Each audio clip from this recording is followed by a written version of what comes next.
Hi, this is Dan Sullivan, and this is Steve Krein. And Steve, you've been really my go-to person for thinking through the Free Zone Frontier program, talking about the backstage.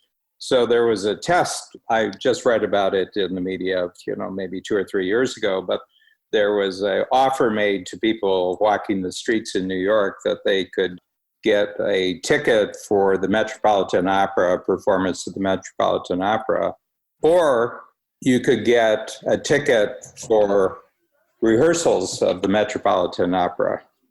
And they found out it was 50-50, that 50% of people said, no, I'd rather see the rehearsal. And my sense is that more and more we're liking to see backstage, and that we understand that everything that's front stage is presented to create magic. Yeah. But actually, where the real magic is for people, how things are actually created backstage that creates the front stage, Yeah. And I think you're really onto something. And I've just been noticing this more and more. I've got a historical thing that I would like to test on you. When Gutenberg created, the movable type press, it was a revolution, very, very like the microchip in the 1970s. Within 30 years, there were 30,000 printing presses using Gutenberg's technology in Europe. Much smaller population, but really big. One of the things is it was the first time that large numbers of people learned how to read. And two things happened. One is they found that glass makers had a solution because most people, their eyes had not been developed to actually read, and a lot of people had to get spectacles. There was a massive, increase in the number of people who read. But the other thing is that reading had never been a personal experience, and what they found is that people were getting a book or they were getting a pamphlet, and they were going off by themselves and reading. Glasses. Yeah, they had glasses. But not only that, all of a sudden, within about 150 years later, so you have to realize that things, spread more slowly in those times, but you get a dramatist actually having characters talk to themselves on stage. And Shakespeare is the first author that we know where people are having conversations with themselves. Hamlet talks to himself. Lady Macbeth talks to herself. Iago. All these characters in Shakespeare start talking, and they had never had an experience of people talking to themselves. And the theory is that in reading, individuals started having conversations with the imaginary person who is the author, and they were starting to have conversations, and then they started having conversations with themselves. And that modern individual consciousness started as a result of Gutenberg. What I sense, and a lot of what you've said, is that I think because of the microchip, and we're basically 50 years from its full force, we're now having sort of a team consciousness emerging. And your entire startup health is an example of a team that's talking to itself. It's a very focused, very dedicated, long-term, disciplined team, army that you call it, but it's talking to itself. Do you sort of attach kind of the dimension that you see as being developed in Free Zone Frontier as it relates to startup health? Well, first of all, it starts with just who's in the room, right? So if you take a Zoom call or you take a physical room, who's in the room virtually or in person matters the most. That's to start with the ingredients of who's in the room. If you even have just one person in the room with the wrong mindset, it can disrupt the whole balance of energy of everybody. And I find that that curation of people based on mindset and nothing else, not skill, not money, not achievements, not failures in the past, not successes, just their mindset today matters the most.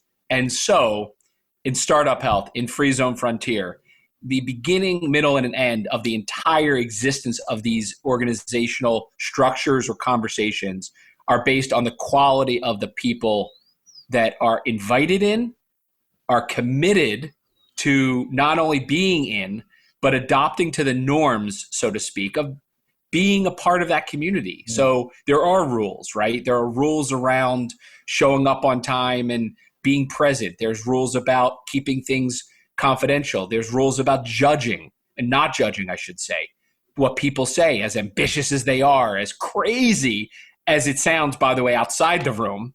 It's supposed to be a safe space. And so at the core, I know we've built Startup Health as a defined safe space. And I feel the same way when I'm in a free zone frontier.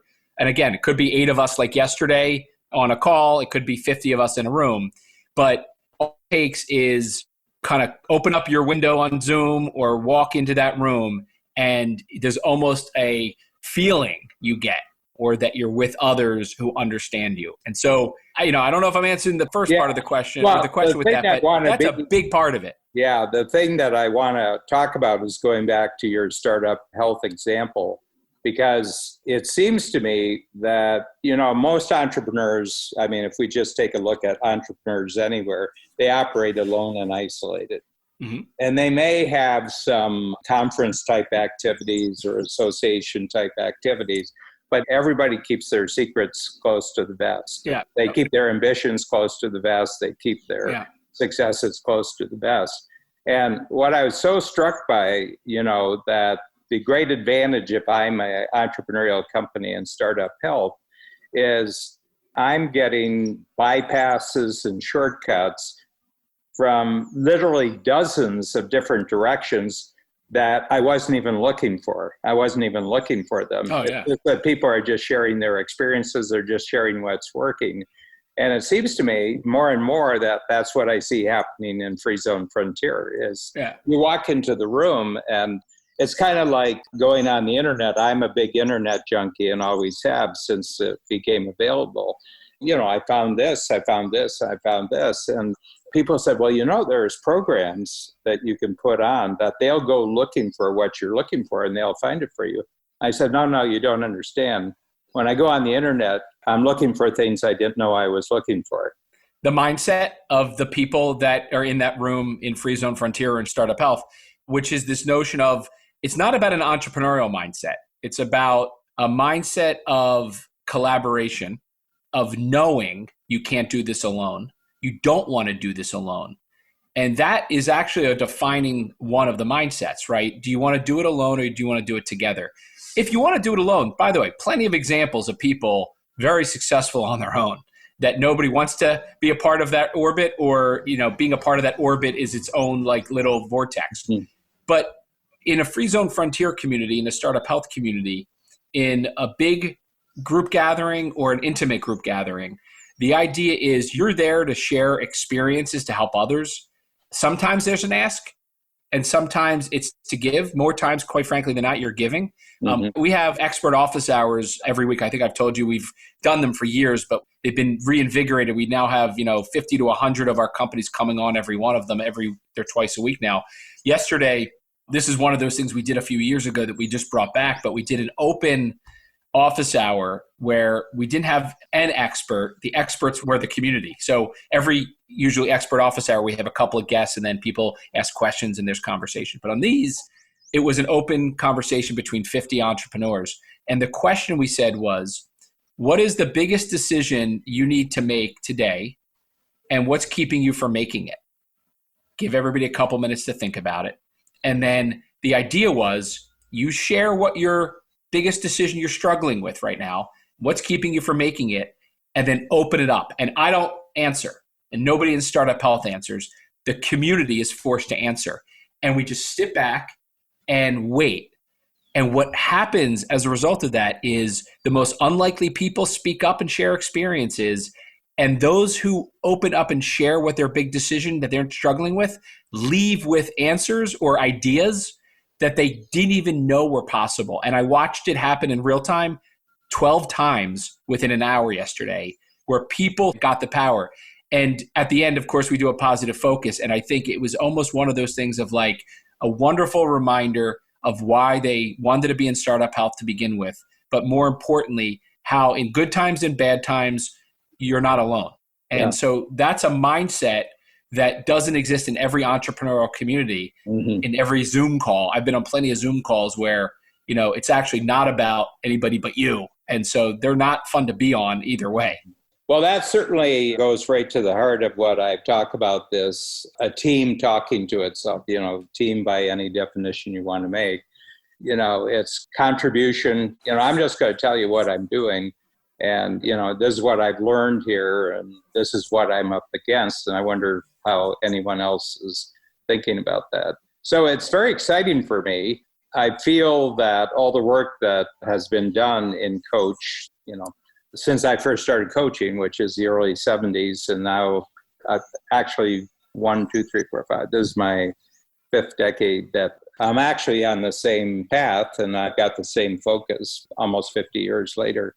But it seems to me that in one way I can just contextualize everything I've done now as just getting ready for now, just getting ready for what's going to take off now. Because I believe that we go a year into the future and we check back what we thought was going to happen, when the new normal came back. There will be a new normal in a matter of months. Different jurisdictions will be different. But in North America, I think we'll be, 2 months from now, that things will be fully active, fully mingling, fully congregating again.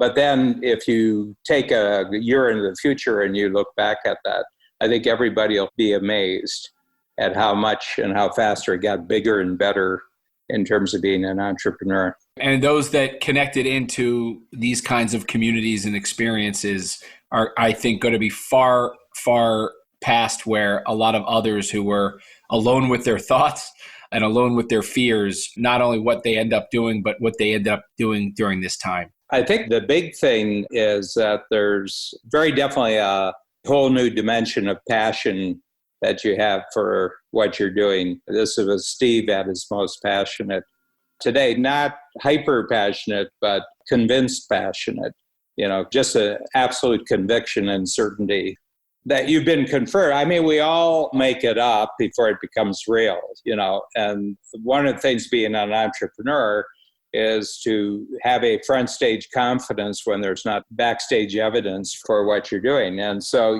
what I've found is that probably the essence of Free Zone for the members of Free Zone has become very confirmed during the last 8 weeks in a way that it wasn't. I did a 10 times connection yesterday afternoon, and the 3 questions were, where personally have you made 5 years progress in 3 months? In what teamwork area have you made 5 years progress in 3 months? And in what area has your company made 5 years of technological progress in 3 months? It was really good. Great, yeah. So I always do 3 new questions before each workshop. I think of them before, I got about an hour before I have to get them into Kathy, and then she does it. And the reason is I want it to be as fresh as possible of where I am and where I think people are. So I've never repeated, we do 3 new questions every time, but it's really, really interesting. I mean, we had people from India yesterday, Australia. I mean, they're getting up at 2 and 3 in the morning to be on. So it's really great. But I'm really excited. One of the things I said, and we talked about this in the Free Zone, just how calm everybody is. Part of it is a competitive calmness that in a certain sense, you're kind of enjoying the people who aren't calm. The world that I live in, I know we both live in this world where entrepreneurs are everywhere. I think you're probably more surrounded by only those with a certain mindset. I'm in YPO and I get to experience entrepreneurs not in startup health and not in strategic coach, which are often night and day. And when you see people disconnected from community of confident, ambitious, calm entrepreneurs, you can kind of see that, I hate to say going off the rails, but some of them sound like, and these are really like smart, accomplished people that usually have it all together. And you just see them going off the rails. They have their act together, but they're isolated. Yeah. You see the cracks, though. You can see how they're not going to be okay necessarily on the other side of this, and not because of external things, but because of internal things. Yeah. So I really appreciate thinking about how useful it's been to talk to you. I think we've spoken almost every week in one way, shape, or form, either on our podcast or on our Free Zone connection calls or even in the workshop. So I feel like the connection to you, the connection to our community, and the connection to my community has created a foundation of happiness and joy and positivity and productivity that I think is actually going to be and is more healthy even than what it was 8 weeks ago in terms of just my 24-hour rhythm, my weekly rhythm, our weekly rhythm as an organization. So I'm very grateful for, 20 plus years of friendship and partnership and guidance and coaching from you, Dan. This is definitely enabled by the underpinning of all the things that helped me and help us think through our thinking about what we're doing to really make an impact on the world. So thank you. Yeah. Well, there's resonant universes, what I'm noticing. What I'm really zeroing in on for all the free zoners, I said, stop thinking locally, stop thinking regionally, think national or think global. I said, first of all, it's going to be virtually free to do this. Zoom, for all practical purposes, is free. Even if you're maxing out its capabilities, it's free, And the demand that you travel has decreased by 90%. Everybody now understands why you don't want to get on a plane and go somewhere, And I think that's the biggest thing. We talk about our own consciousness, but it's the consciousness of the world that we're now dealing in right now. So I told Peter Diamandis, I've never been a believer in globalism. I feel the whole notion of globalism, that there's going to be world government and everything else. I said it's just another story that people who would like to control other people would like to tell you that you believe. And I said, I think technology will increasingly go maximum global. It's maximum technology. I think everything else is going to go local. I think people are going to stay closer to home. I think that they're going to focus on their own communities. I think their communities are going to get more interesting now. Yeah. They're going to find joy in local. Yeah. It's funny, Babs and I drive about 3 hours to get to our cottage, and it's not major highways for about half the trip. You're going through little towns. Some of them are just four-corner towns, but some of them, you could tell maybe 100 years ago. And I said, I bet every one of these towns was a lot more interesting 100 years ago than it is today. Yep.